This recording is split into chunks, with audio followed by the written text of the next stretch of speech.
情全是假的，男人全都吃着碗里的，看着锅里的。嘿，你爸我还坐在这儿呢。就因为那一个混蛋，你就要否定全世界的真心？妈，那你们说什么才是真的爱情？就像我和你爸这样的。那讲讲你们那时候的故事。从前车马很慢，书信很远，一生只够爱一个人。1978年的春天，我在清河镇供销社当售货员，日子平淡的像白开水。让让让让，赶时间！你谁呀？谢谢。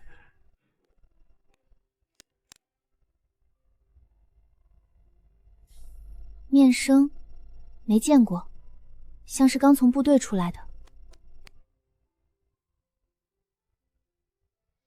就这些。嗯。声音真低，像大提琴最低的那根弦。同志，介绍信或者单位证明带了吗？没带。那同志不好意思，您下次带了证明再来吧。好。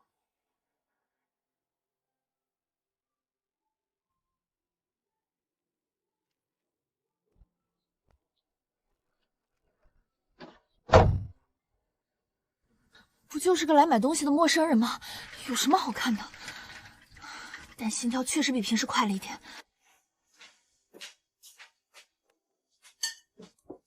说粮站的小刘想见见你。妈，我不急。你不急我急。我想找一个让我心动的人。他沉默地挡住插队的人，找不到介绍信时微微泛红的耳尖，还有那道长长的伤疤。算了，不想了。明天他带了证明来买就是了。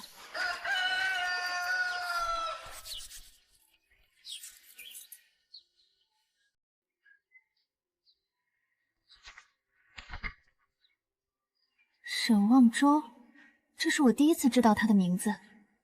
人家不过是来买锯条的，又不是来看我的。那颗糖多半只是顺手放的，表示个歉意。就是这样，没别的。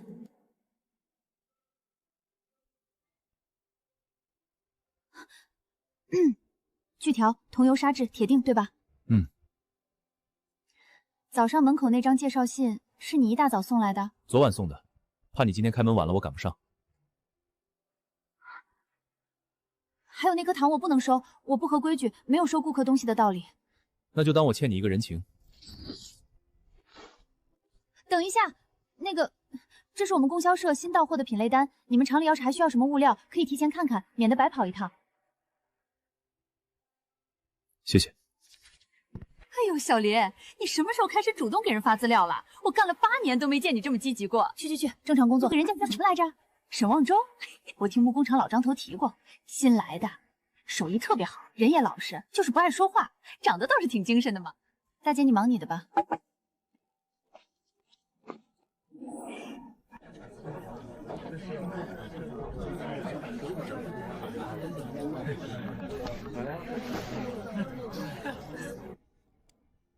昨天没卖你东西，耽误你干活了，这算扯平。不用，已经放了，你不吃浪费。我先走了。林同志，你叫林晚秋。林晚秋。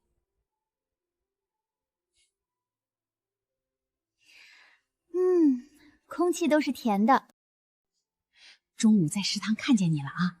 食堂位置满了，就剩他那桌有空位。得了吧，我进去的时候明明看见靠门口还有空桌。他此刻应该一个人在加班吧？只有他和那些木头作伴。那就当我欠你一个人情。我希望他来还这个人情，不管用什么方式。人家主动问了2次了，再不给回话不像样。再说吧。不行，才见了2面而已。林晚秋，你清醒一点。明天他还会来供销社吗？第2天，我忍不住频频望向门口，心底悄悄藏着一份期许。从天光渐亮等到暮色沉沉，直到收拾店面准备打烊，始终没等来那个想见到的身影。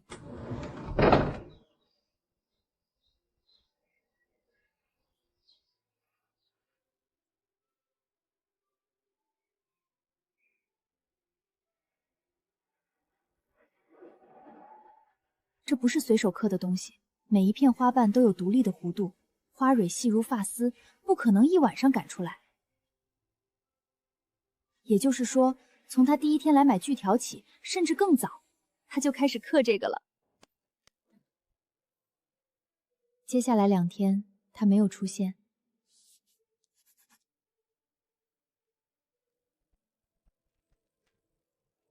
第3天傍晚，天色突然阴了下来。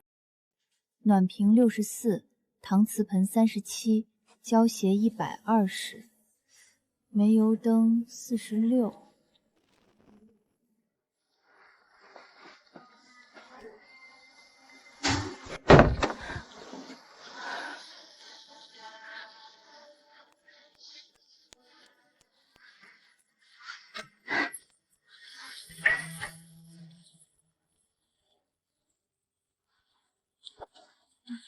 这辆2手凤凰牌，上个月链条就咔咔响了，一直没顾上修。推着车走回家，淋20分钟雨，明天感冒扣工资。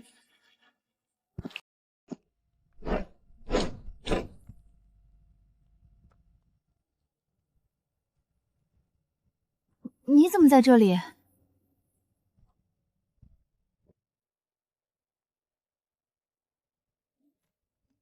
链条断了。你不用。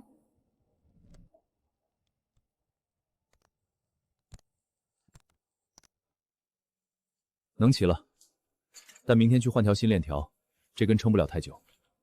谢谢。等一会儿再走吧，风太大了，骑车危险。你是清河镇人，但我以前没见过你。18岁就走了，18岁就走了，出去9年。那你家里？北边，父母走得早，就剩镇东头一间屋子。这次回来收拾了一下就住进去了。那你一个人挺闷的吧？习惯了。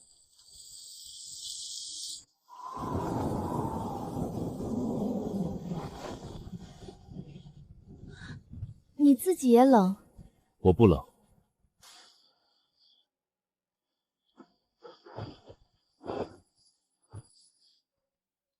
你呢？什么？你在供销社干了几年了？3年，高中毕业后就被分到这儿了。高中毕业，念过很多书？没有，高中而已。倒是毕业后自己看了不少杂书。你呢？念到几年级？初中，没念完。出去学的木工手艺。认识个老大哥是木匠出身，闲下来的时候教我。那你刻那个书签的事还没正面提过，这时候说太直白了吧？有些话现在不用说透，雨小了。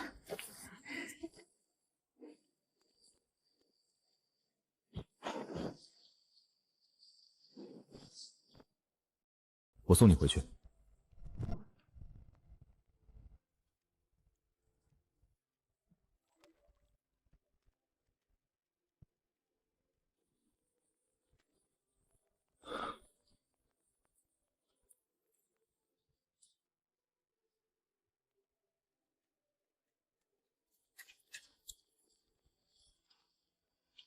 到了，谢谢你今天修车，还有伞我明天还你。不急，明天我帮你换链条，新的我那里有。好。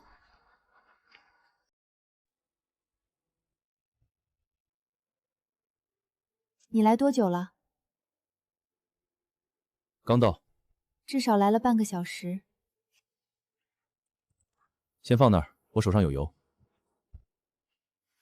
这条新的多少钱？我给你。不用，厂里换下来的库存件，没花钱。那谢谢啦。他在说谎，这明明是全新的，包装纸折痕还在上面。好了，轴承也有点松，过几天帮你紧一下。你怎么什么都会修？在外面什么都得自己来。那个，今天中午你在食堂吃吗？你今天怎么回事？笑得跟偷吃了糖似的。还没有呢，你刚才给人找零多找了2毛钱，你知不知道？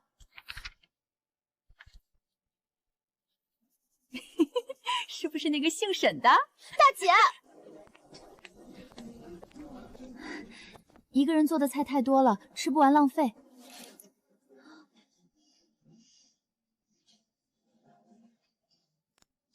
从那天起，两人中午在食堂一起吃饭成了默认的习惯。那种安静的陪伴，让我觉得一天里最好的时光就是那20分钟。木谷场那边路远，让小林去送货吧。这么重的东西你一个人搬？不重，我搬得动。其实那箱少说30斤，大腿骑得酸痛。跟上。等一下，给你。你上次骑车脚踩歪了一下，鞋垫太薄了硌脚，换个厚的。他什么都看在眼里。那天送货踩滑了一下，我以为他没注意到，原来他都看见了。我纳了3个晚上才做好一双。鞋底大小是凭印象估的，他的脚比一般人大1号。帮我转交给沈望洲同志。哎。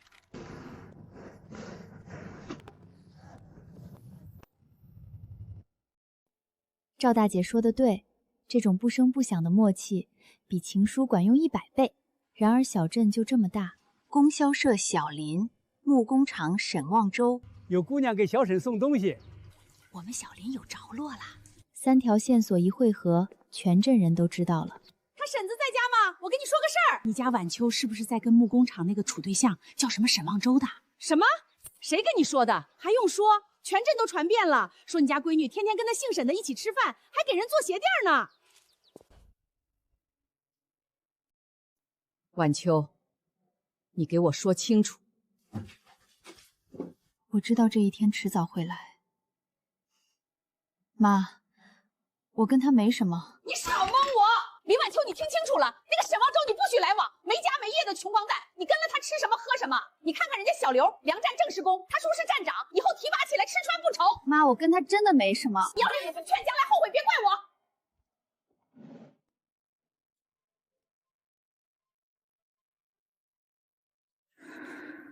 对不起，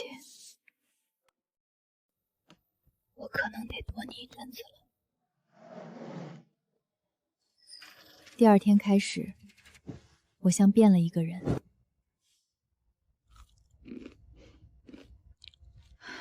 你这是何苦呢？没什么，不想去食堂了，人多嫌吵。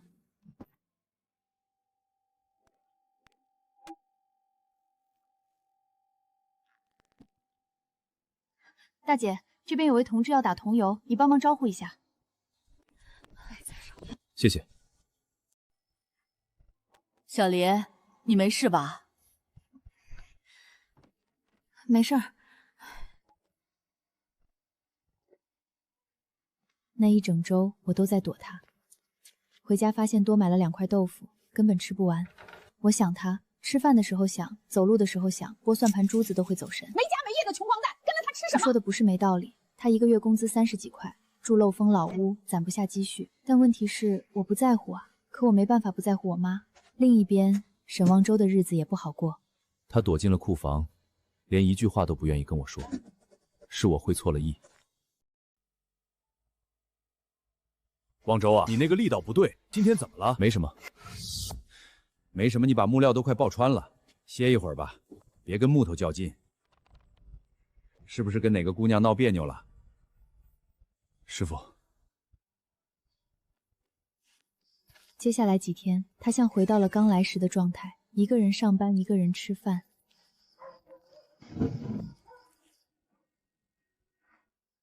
他一定是被什么人说了什么，否则不会突然变成这样。我懂，什么都懂。一个没家没业的穷光蛋配不上人家姑娘，这道理不用别人说。我能给他什么？一间漏风老屋，30几块工资，一条藏着弹片的坏腿。张师傅上月托人弄来的，说省城缺技术工，工资比镇上高1倍。我一直压着没填，因为不确定自己还有没有留在青山镇的理由。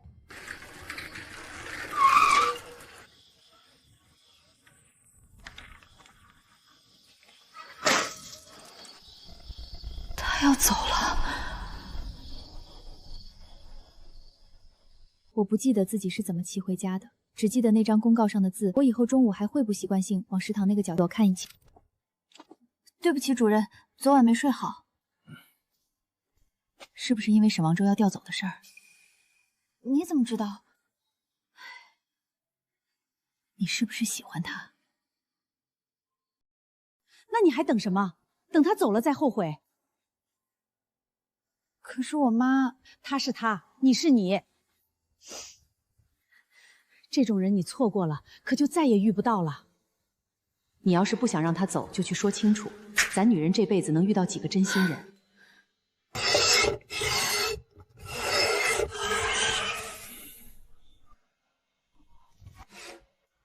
你为什么要走？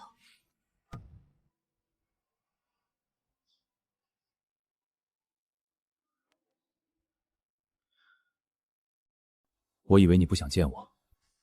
我没有不想见你，是我妈。你妈说的对，我条件不好，你值得更好的。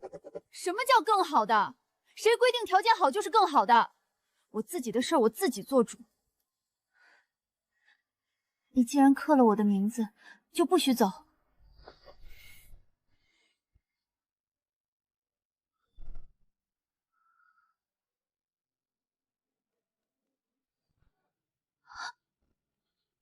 林晚秋，你果然在这儿。哟，这不是那个修自行车的吗？林晚秋，你妈让我来接你，晚上真理堂放电影啊。小刘，我今天有事儿，电影我不去，你先回吧。有什么事儿比看电影重要？跟沈师傅在这儿看木头。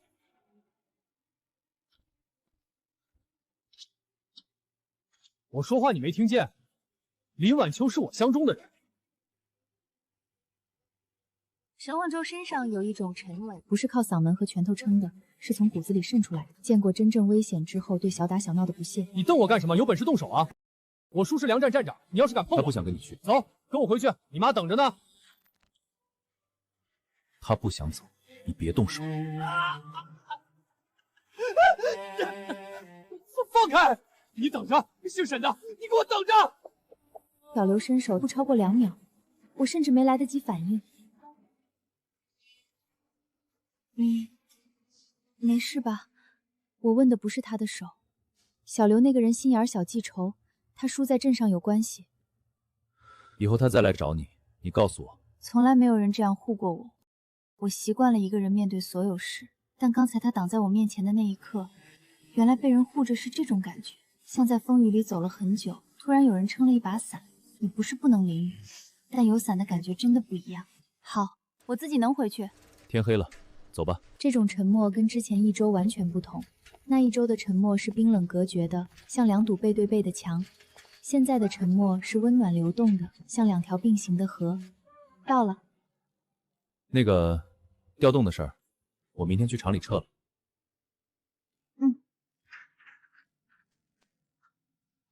沈望洲，明天中午食堂见。好。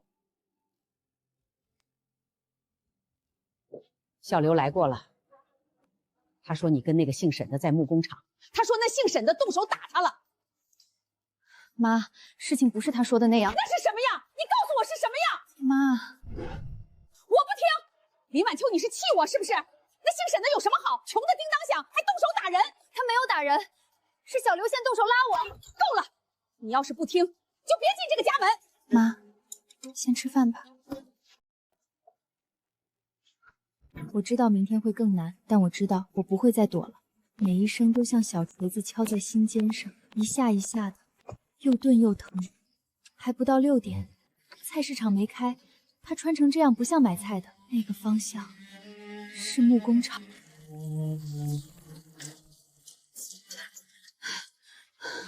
我该怎么办？你别太激动啊。同志，你找谁？我找沈望洲。沈望洲，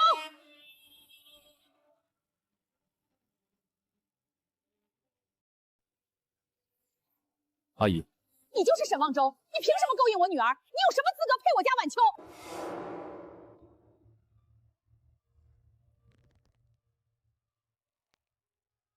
哑巴了，离我女儿远一点儿！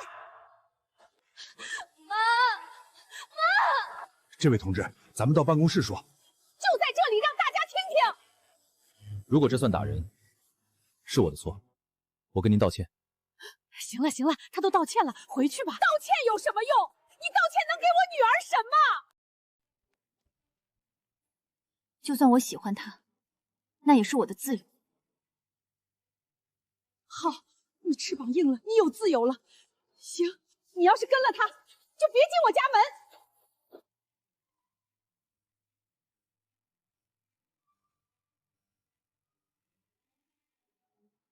你别放在心上。你妈没说错。怎么了？他站在那里一句话都不还口。大姐，你不知道他那个样子，我看着比挨刀还难受。你先在我这儿住几天吧，等你妈气消了再回去。但一切都不一样了。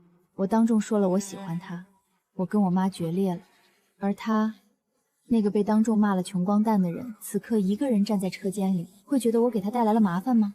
不会的，我知道他不会，但我还是好想见他。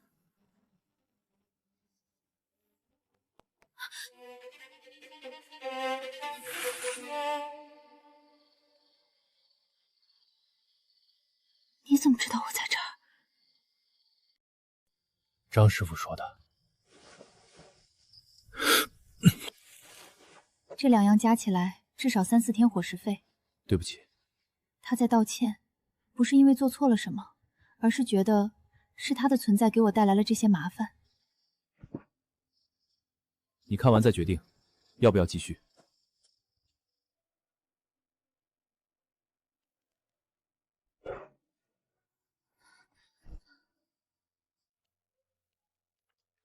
林晚秋，你好，有些事我应该早点跟你说的。我18岁那年在路上见义勇为，不幸被一块碎玻璃扎在腿上，是朋友背着我走了18里路才到的医院，手术取出了大部分碎片，但有一小块嵌在筋骨旁边。我现在做手术存款不够，还在攒，右手上那道疤也是那次留下的。我回到清河镇之前想过很多次以后的日子，大概就是一个人住在老屋里，白天上班，晚上做木工，攒够钱做手术，然后继续上班，继续攒钱。一个人的日子我过了9年了，再过9年也没什么。但是后来我遇见了你，第一次见你的时候，你在柜台后面记账，我排在最后面看了你很久，发现你在看我，你的眼睛很亮，我一下子不知道该往哪儿看了。他记得这些我自己都不知道的细节，他全记住。后来你没卖给我东西，我不怪你，规矩就是规矩。但我回去之后想了一晚上，想你说不好意思的时候那个表情，你明明不想拒绝我，但还是拒绝了。你的眉毛皱了一下，然后又松开了。我觉得你是一个很认真的人，跟我一样认真。我当天晚上就去刻了那个书签，黄檀木，纹路很好。一开始只想刻一朵花，后来不知道怎么就刻了你的名字。这些天跟你在一起的时候，是我这9年里最好的日子，比所有的日子加起来都好。你妈说的那些话我都听见了，她没有说错，这就是我全部的家当。你值得比这更好的生活。如果你觉得不合适，我完全理解，我不会纠缠，也不会怨你。但如果你愿意，我会用这双手给你造一个家。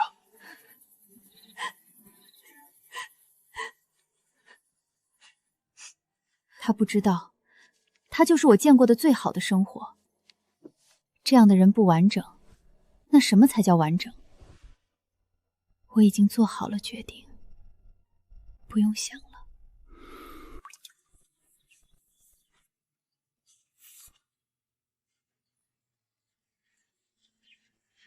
我需要这段路来组织语言，管它够不够好，先说了再说。他昨晚一定也没睡，像在等着幸运女神的眷顾。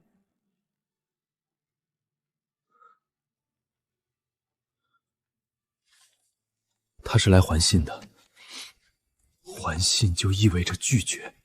你的腿，以后我给你揉。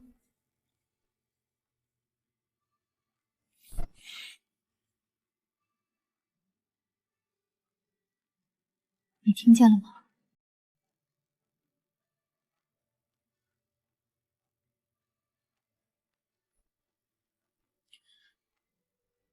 好。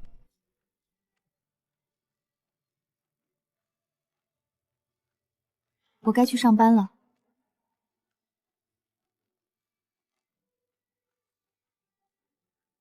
什么时候做的？做了一阵子了。后来我从张师傅那里知道了，他从我第一次在食堂做到对面那天晚上就开始做了，前后将近20天才做出满意的成品。中午食堂见。好。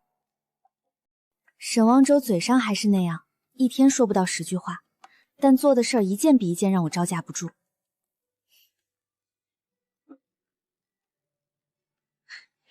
隔着柜台我都被你们腻死了。确定关系后的日子，像被谁偷偷调了色，连空气都变得柔软。你自己照照镜子去，嘴角都快咧到耳朵根了。没有，掉蜜缸里啦。唉，这本都翻烂了。听说省城有彩色的，可惜买不到。到了周六，他天不亮就出了门。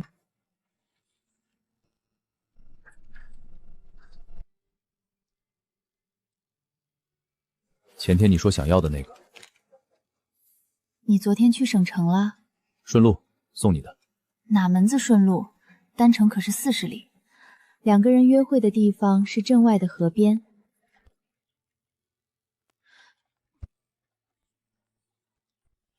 慢点来，不着急。不错。他在睁眼说瞎话，但我就是高兴。你到底在看什么？看你。不教了。继续教我。但甜蜜的日子里不是没有隐患。母女俩就这么刚着。我想走过去帮忙，想叫一声妈，但脚像定在地上。怎么了？小林，你听我说，你爸从外地回来了。我爸林建国，他是这个家真正拿主意的人。你妈写信把你跟沈望洲的事儿告诉他了，他说他要见你。我爸要见我，这4个字在脑子里翻了一整夜，像石磨碾豆子。我怕吗？说不上怕。他不是我妈那种脾气，不会劈头盖脸骂人。但正因为他不骂人，他的沉默才更有压力。我爸只看我一眼，就一眼，那种安静的带着失望的注视，比10巴掌都让人难受。去见你爸又不是去相亲，你紧张什么？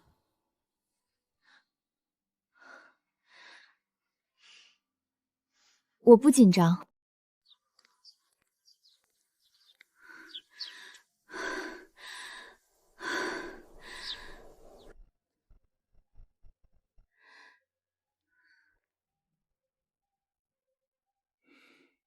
坐。你妈写信把事情跟我说了，信里说你看上了一个穷小子，在木工厂干活，没爹没妈，家里穷。但你妈说话你也知道，10句话里5句是气话。我想听你自己说。说什么？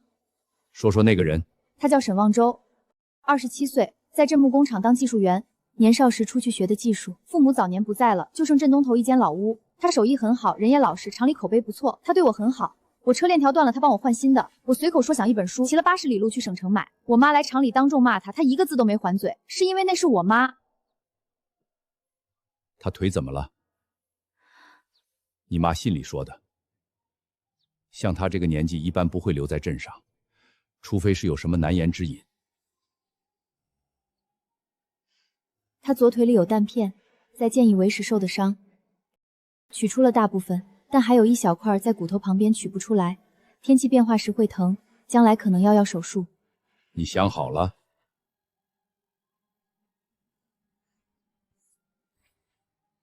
那让我见见那个人。什么时候？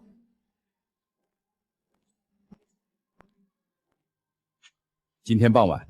你不用跟着来，我自己去。你爸什么脾气你不知道，不会上来就骂人的。我知道，但我怕他看完了觉得不行。我爸一旦说不行，那就是真的不行了。那你就信你那个沈望洲，你爸是看人的，不是看条件的。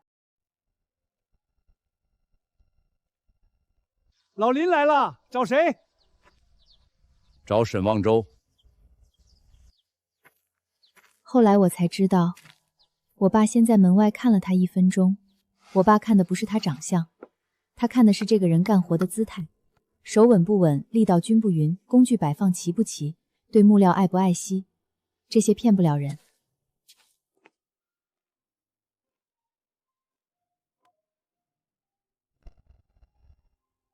那双眼睛跟林晚秋一模一样，又黑又亮。你是沈望洲？我是。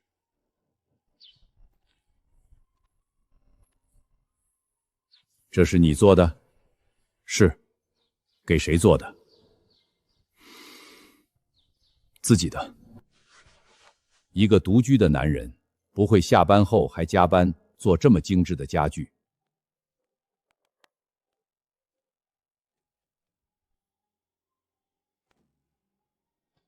手艺不错。第一个问题，你靠什么养他？厂里工资不多，但够用。我有手艺，走到哪儿都饿不着。之前申请过调去省城机械厂，那边工资翻1倍。虽然上次没成，但我还在想办法。第二个问题，你那条腿将来怎么办？攒够钱去省城做手术，医生说风险不大，术后恢复几个月就能正常走路。费用我再算了，按现在的存款速度，大概还要1年多。1年多可以更快。如果调去省城成功的话。第三个问题，他要是受了委屈，你怎么处理？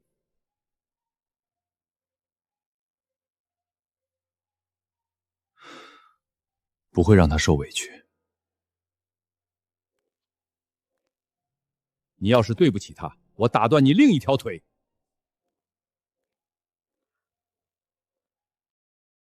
这不是威胁，这是对我的认可。你见着那个人了？见了。怎么样？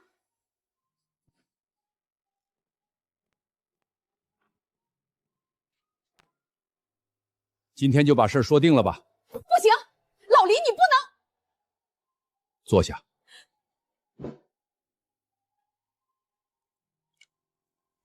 闺女大了，她自己选的路让她自己走。我妈嫁给我爸的时候，她什么都没有，一间泥巴房，2床破棉被，连件像样的家具都没有。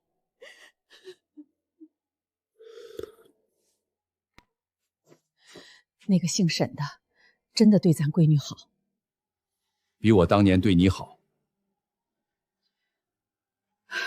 没有摔门，这就是答案。我爸拍板之后第2天，我妈托赵大姐带了一句话给我。你妈说：“回来吃饭吧。”5个字，没有道歉，没有解释。锅里热着饭，自己去盛。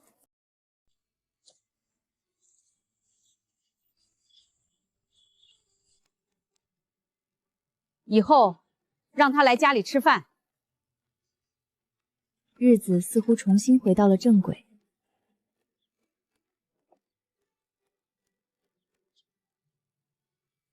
谢谢阿姨。一切都在慢慢变好，直到那个周3下午。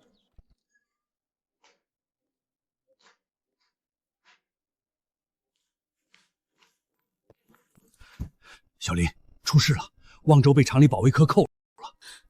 发生什么事了？今天下午2点多，保卫科突然带人来车间搜查，说接到匿名举报有人偷拿木料，他们直奔望州的工具柜，从最底层翻出3根黄花梨木料，编号跟仓库报失的批次吻合。望州当场就否认了，说东西不是他放的，但木料就在他柜子里。保卫科说证据确凿，让他写检查，停工等候处理。师傅，你觉得是谁干的？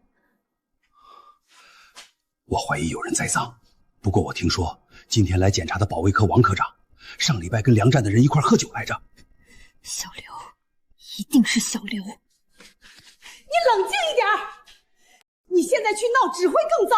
那个小刘是什么人你不知道，他叔在镇上有关系，你空口无凭指着人鼻子骂，反咬你诬告怎么办？那我就看着望专被冤枉。我不是让你不管，我是让你用脑子。你读过书的人别像你妈一样一点就着，要告就要有证据，拿着证据一告一个准儿，没证据你去闹就是第把柄。赵大姐说的对，我不能冲动。师傅，厂里最近有没有谁跟望州不对付，或者有没有谁突然手头富裕了？不对付倒没，但你这么一说，有个临时工叫周大柱的，前几天抠门的，突然请大伙吃了顿饭，说是老婆过生日。他老婆好像姓孙，叫孙秀兰。孙秀兰，供销社的老顾客，话特别多，爱拉家常。有了方向，下一步就是找证据。你没事吧？没事，停工几天，等调查结果。停工等候调查不是小事。查实了偷拿公务，轻则记过扣工资，重则开除。没有背景被扣上偷盗帽子，这一戴就是一辈子。是小刘干的。别急，清者自清。什么清者自清？你就知道忍，人家骑到你头上了，你还忍？我不是人，我是不想连累你。他在保护我，又是用那种最笨、最窝囊但最有效的方式。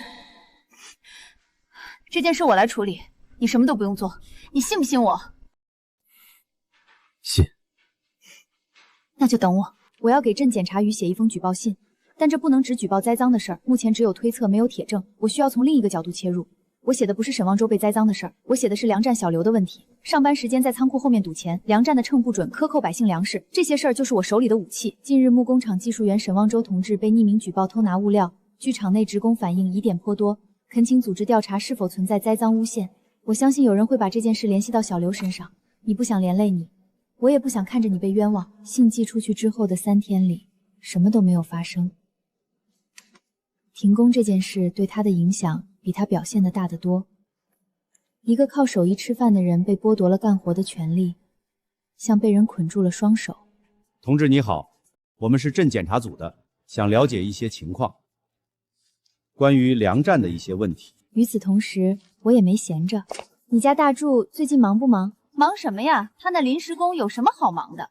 不过最近手头倒宽裕了点，前几天还给我买了双新鞋呢。哟，大柱对你真好，是不是厂里发奖金了？什么奖金？他一个临时工哪有奖金？他说帮人办了点事儿，人家给了辛苦费，具体什么事儿我没细问，反正钱到手了就行呗。那挺好的，有外快补贴家用吗？不是铁证，但足够让调查的人顺藤摸瓜。又过了3天，小林，查出来了，检察组查粮站账目查出了问题，小刘耍钱的事儿也有人证实了。更关键的是，他们连带翻出了木工厂的事儿，找到了周大柱。周大柱那人胆小，检察组一找他谈话，当场就慌了，问了不到10分钟全交代了。是小刘找的他，给了20块钱和2条烟，让他趁午休把3根木料塞进望州的柜子里。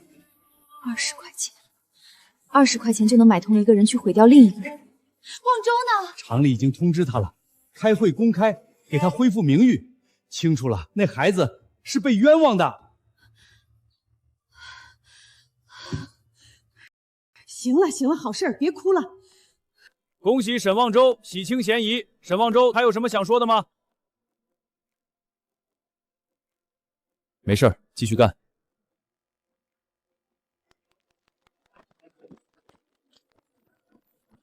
小子，你那对象厉害呀！你以为这事儿怎么翻过来的？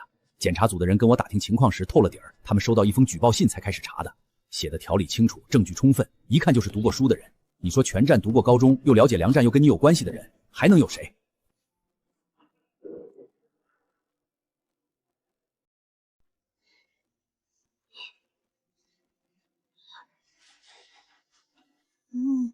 这是我收了。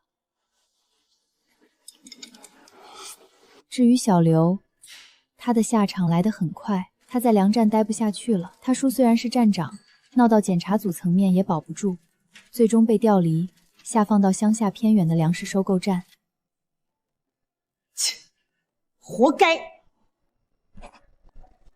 这件事就这么过去了，像一场暴风雨，来了猛烈，去的也快。但有些东西变了，他看我的眼神变了，以前是小心翼翼的温柔，现在多了一层像敬重，像心疼，像一种我这辈子都不会放开你的笃定。调动的事儿，是不是也是小刘搞的？可能是，但查不了了，人都走了。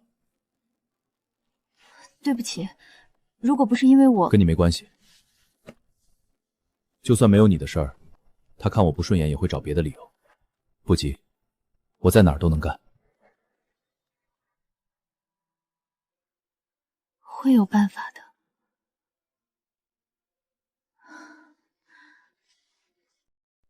看见了。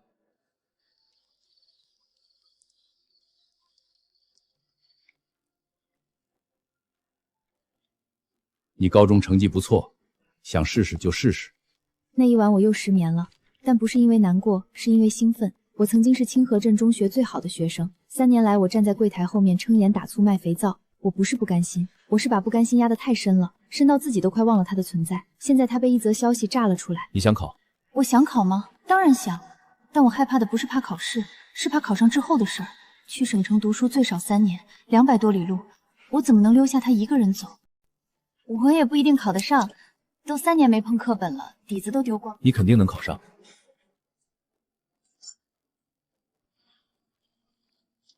打开看看。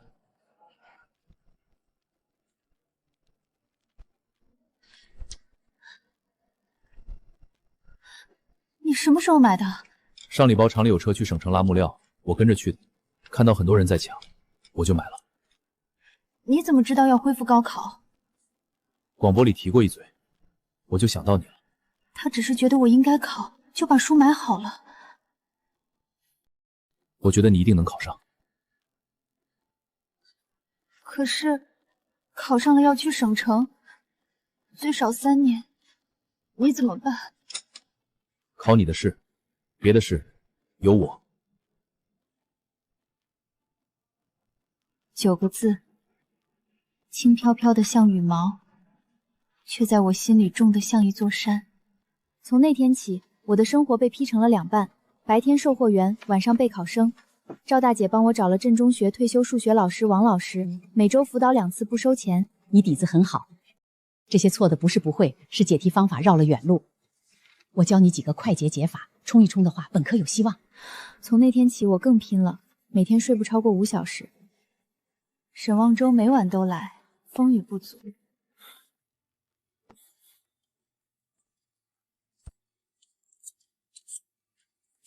有他在，我心里就踏实。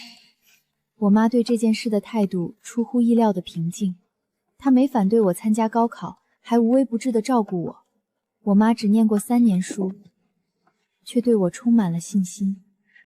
3个月，每个熬过的夜，每次咬牙坚持，全在这些纸上了。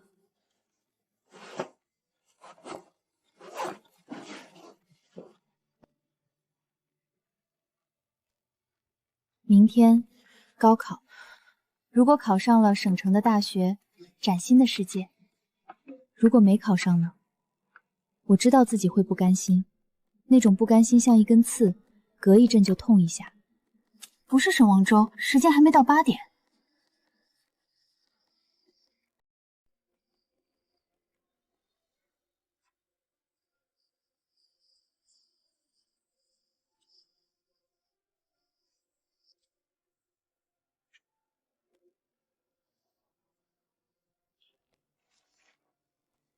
他从来没有真正放弃过我。一双千层底至少纳10天，一针一线全是手工。左腿的问题在夜晚更明显，气温一降，那块炭片就像被人用锤子敲。你腿还疼不疼？不疼了。他在说谎，但今晚我不拆穿他。那你也早点回去，明天见。明天见。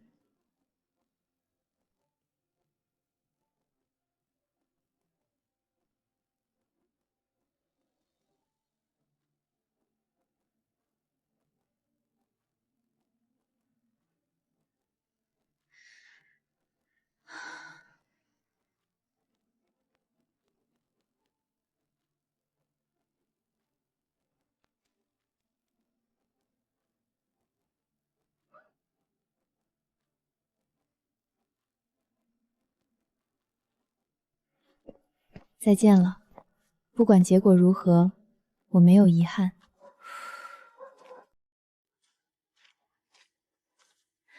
不是空的。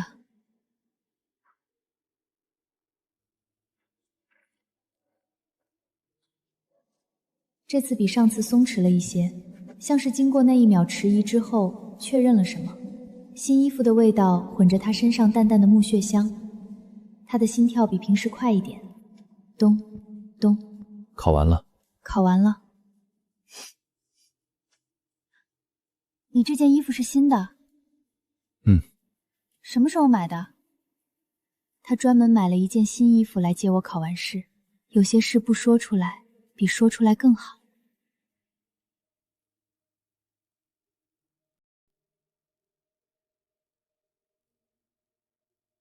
接下来就是等了。可能要等1个月。等得起。等结果，你紧张吗？你紧张吗？有一点。那我也有一点。你这算什么回答？实话。这个巷口我们站过无数次了，每次都是我进去，他留在外面。沈望洲，不管考没考上，我们都在一起。只有一个字，但那个字里面装着全部的回答。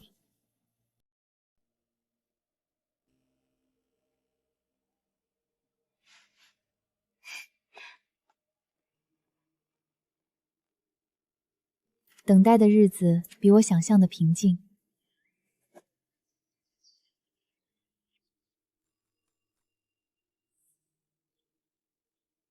林晚秋同志在吗？有你的挂号信。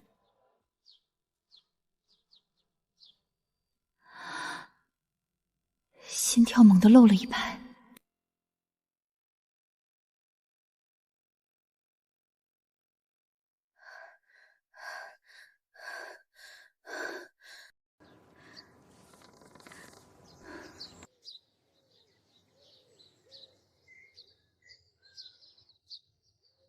我考上了。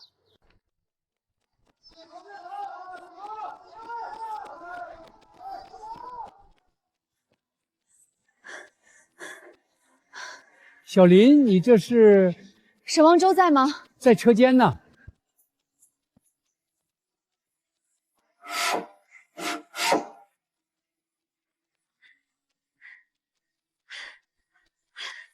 我考上了省师范语言系本科。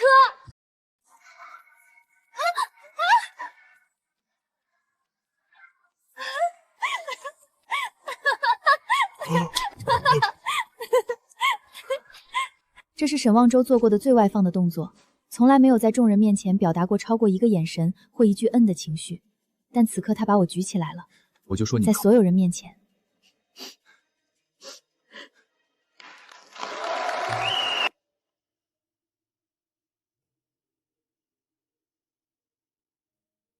第4幅是给沈望洲的。叔，阿姨，谢谢阿姨。那一声比任何祝酒词都有分量。省城远不远？坐车大半天。妈，我放假就回来。4年，本科学士4年，省城离清河镇200多里路，长途汽车6、7个小时，1年2个假期，加起来大约3个月。4年里，我有3年的时间在省城，而他呢？调动申请黄了，短期去不了省城。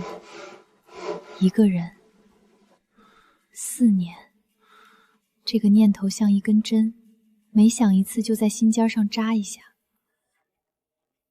晚秋，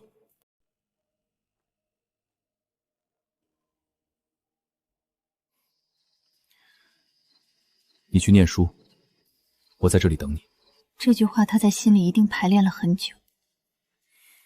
4年不算长，我等得起。你不用担心我的腿，我自己存够钱就去做手术。等你毕业了，不管你分配到哪里，我都去找你。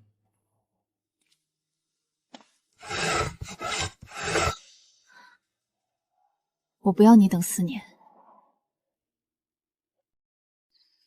我想在走之前把事情定下来。什么事？结婚。领了证我就安心去读书了，你也可以名正言顺的等我，不然那些碎嘴的人又要说闲话，说我读了大学就不要你了。我不要别人这么想你。你想好了？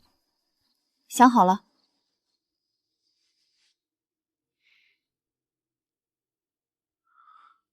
明天我去找你爸。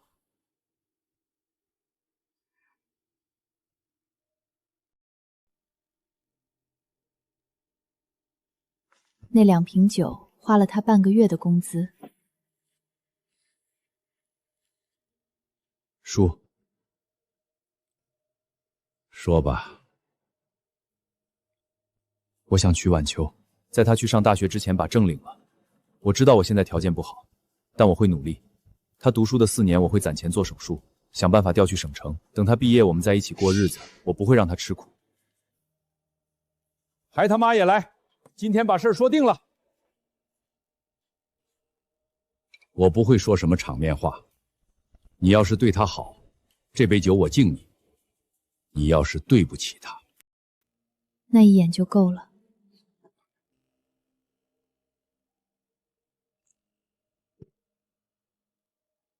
以后要对他好。会的，一辈子。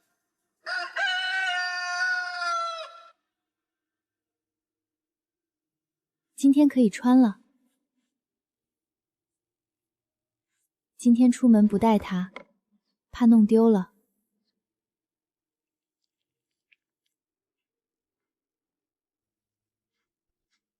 先吃饭。小时候每次过生日，妈都这样煎蛋给我，喝了暖暖胃。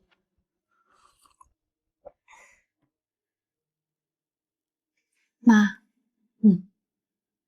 我结了婚也是你闺女。快吃快吃，别磨蹭了。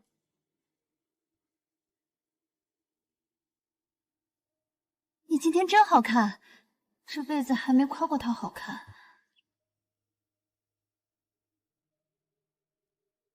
你也是。哟，小沈、小林，这是去办喜事呢。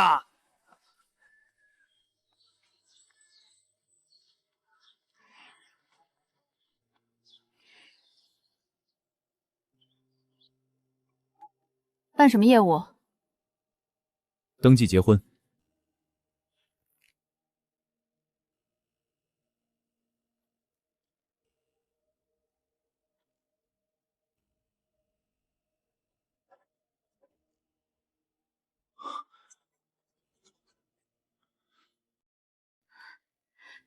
这感觉像是在做梦。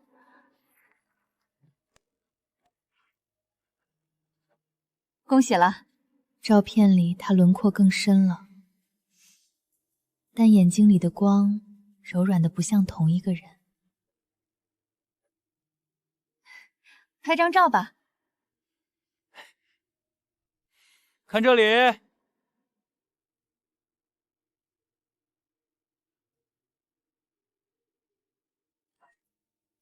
那张照片后来一直夹在彩色植物图鉴的第1页。这辈子最好看的一张照片，就是这张。没有3转1响，没有彩礼嫁妆，但是有最爱的人陪在身边，这很幸福了。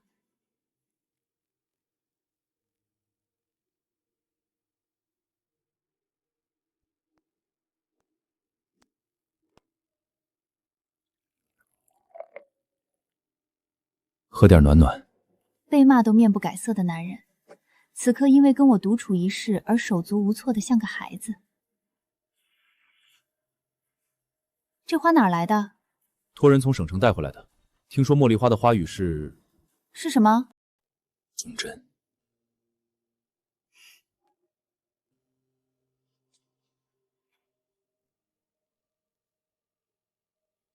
但我需要一个动作，来把这个瞬间拉长一些。沈王舟，我会回来的。我知道。第2天，我将要去省城报到了。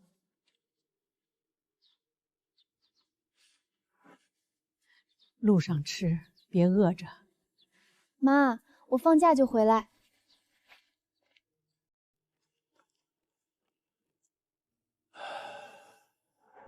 到了写信回来。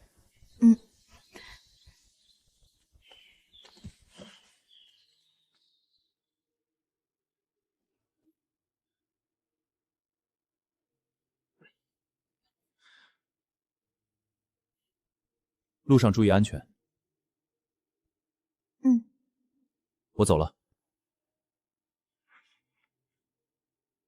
天冷了，你带着干活，别冻着手。我等你回来。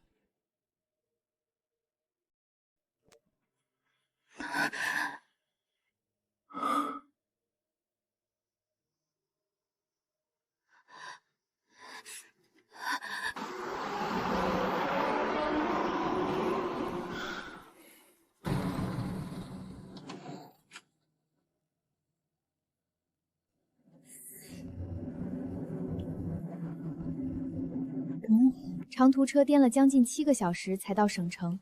沈望洲现在应该在车间泡木头，或者已经下班了，一个人走回家。他会经过我们以前一起走过的那条河边吗？会在那棵最大的柳树下停一下吗？晚秋应该已经到学校了，不知道他在那边适不适应。我必须得学会电图，再次申请调去省城。省城第2机械厂明年会有招工名额，考上了就可以给晚秋安稳的生活。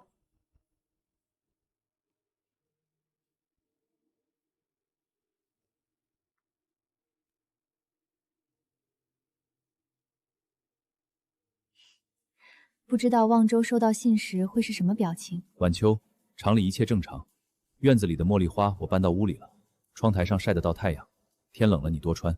信寄出去3天后，我收到了回信，连同志2个字都写了，一板一眼的。他在照顾着我们一起养的那朵花，他想让我知道花活得好好的，让我放心。省城的秋天比镇上来得晚，梧桐的叶子到11月才变黄，黄得像一地碎金子。但没有你在旁边跟我一起看。从那以后，我们每周通一封信，他的信永远半页纸，从不说想你2个字。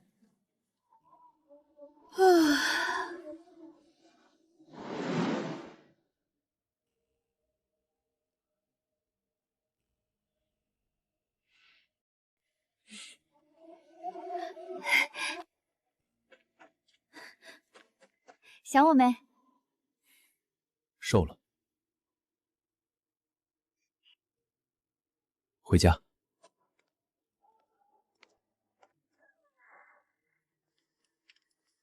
没必要这么隆重的，先治好你的腿才是最重要的。洗手吃饭吧。存了多少钱啦？快了。快了是多快？再攒几个月，我申请了明年调去省城的机械厂。我相信你可以的。日子就这样一天天的过去了，直到大3下学期的那个春天。林晚秋，你的信，你的信。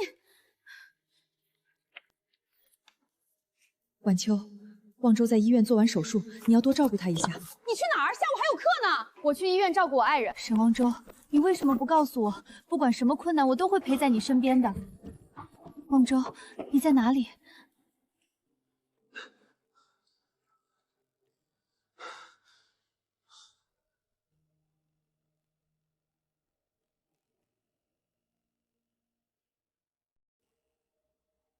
你怎么来了？沈望洲，你为什么不告诉我？你一个人来省城做手术，连个陪的人都没有。手术同意书谁签？术后谁照顾你？你能不能别什么事都自己扛？你能不能让我……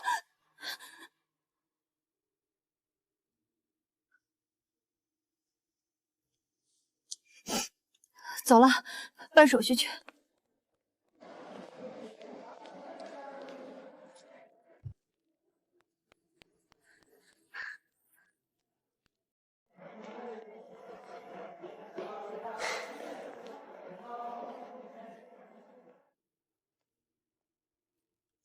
弹片在胫骨旁边肌肉层里，从侧面切入取出来。有没有风险？你是家属？我是他爱人。没什么问题的话，准备明早的手术吧。别怕。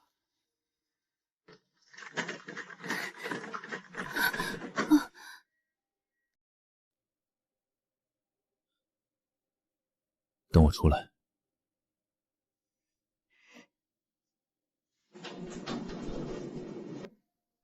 3个小时了，医生说大概2个小时，现在已经超时将近1个小时了，是不是出了什么状况？弹片位置比预想的更深，不行，不能乱想。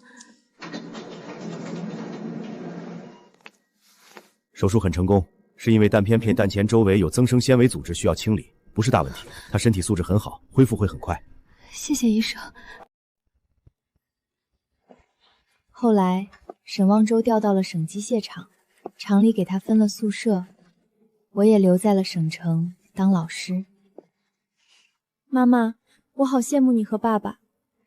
女儿，长得帅，会说话，会哄人，这些都不代表他值得托付。你要看他的心是否善良，是否诚实，是否在你有困难时愿意站出来。也许爱不是热情，也不是怀念，不过是岁月年深月久，成了生活的一部分。妈妈希望你心里的那个人，首先是你自己。只有你心里装着自己，爱着自己，在装下别人时，才不会失去平衡。你妈说的对，我心里就一句话：贤妻扶我凌云志，我报贤妻一世情。爱情不是我能给你什么，而是会用尽全力去守护你，始终如一。